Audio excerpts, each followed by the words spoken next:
What's going on here? Are you running for president? John, we are having a national debate about which direction the country should go. Understand the national debate. And what I am doing now is trying to participate in that national debate. I understand that everyone likes to focus on the politics. Last year, that was your first election you've ever won. First time ever. Are you ready to run for president? You know, I'm not focused on the politics. Is it fair to say you're not? John, I've been in the Senate all of 7 months. Right. The last office I was elected to was student council. So this has been a bit of a whirlwind. You were born in Canada. Are you even eligible to be president of the United States? My mother was born in Wilmington, Delaware. She is a U.S. citizen, so I'm a U.S. citizen by birth. Mr. President, I object. Cruz's confrontational style has alienated members of both parties. Senator Cruz has gone over the line. Back in Washington, we asked him about that. It's no secret you've rubbed a lot of your colleagues the wrong way. I mean, maybe even most of them, some would say. Well, I will leave that to others to share their views. I mean, I can tell you my focus from day one has been on substance and policy. It has been on going to the committees on which I serve, on trying to do the job. So I'm on the Judiciary Committee. So we had hearings on guns. I believe passionately in the Second Amendment right to keep and bear arms. And when the president used the tragic shooting in Connecticut as an excuse not to go after violent criminals, not to stop crime, but instead to push an anti-gun agenda, I wouldn't be doing my job representing the state of Texas, representing 26 million Texans, if I didn't come and stand up and fight for the Second Amendment. So you think he was exploiting that tragedy, what happened in Newtown? I think he had a political agenda, which was to restrict the Second Amendment right to keep and bear arms of law-abiding citizens. They took advantage of that horrible, tragic shooting to push that agenda, and they didn't focus actually on solving the problem. Yeah, you have Republicans that wouldn't do anything with President Obama. I mean, Obama's kind of like, you know, he's enemy number one, he's the villain. How do we get anywhere if you've got Republicans that won't even talk about a deal with the president on something like the debt? See, I actually don't agree with the premise of that. I don't consider President Obama enemy number one. I think he is someone who believes passionately in his principles, and I respect him for that. Now, I think you just said he was exploiting the Newtown shooting. Actually, you used the word exploiting. Well, you said he was using it as an excuse to pass a gun control, not that he was trying to protect kids. I don't deny. And you disagreed on how to do it. I think the policies he was advancing were wrong and were dangerous. And the point that I was finishing is I admire and respect him in that he fights for his principles, but I think his principles are profoundly dangerous. You've been called at various times a schoolyard bully, arrogant, a wacko bird. Look, I cannot control insults that others will choose to hurl. What I can control is that I have not and will not reciprocate. So what do you think when Jon Stewart comes out and, you know, and says, you're the guy, you're a run-of-the-mill constitutional fringe right, take our country back from the socialist Kenyan Tea Partier type guy? I think Jon Stewart is a very funny guy. In fact, he called me a dirty syrup guzzler. Yes, which, right, in reference to Canada, right? Which I'll confess I wasn't sure what that was.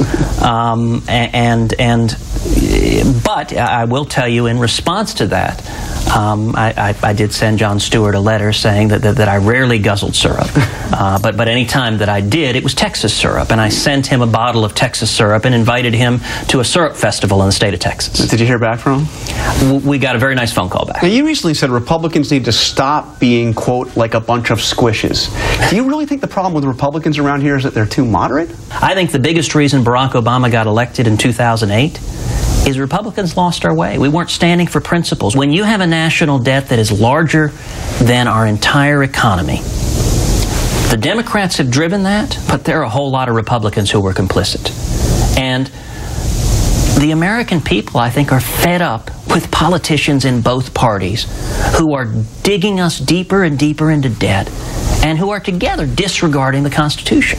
Okay, so let's talk about immigration. We've seen poll after poll, latest ABC News poll, 55% of Americans say that they favor a path to citizenship for those that are here illegally.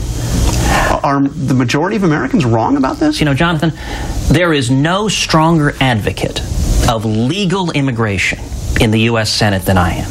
But you've got 11 million people here that are here undocumented immigrants, and you're saying that none of them should have a right, a path to become citizens. Let's be clear. That's what you're saying, right? What I am saying is if you want to fix the problem, you've got to focus where there is agreement. The most divisive element of the Gang of Eight bill is that it grants amnesty. It grants a path to citizenship for those who are here illegally. And you are adamantly opposed to that. Am I right? I'm asking you. I think a path to citizenship for those who are here illegally is profoundly unfair to the millions of legal immigrants who followed the rules. Is immigration reform that includes a path to citizenship dead?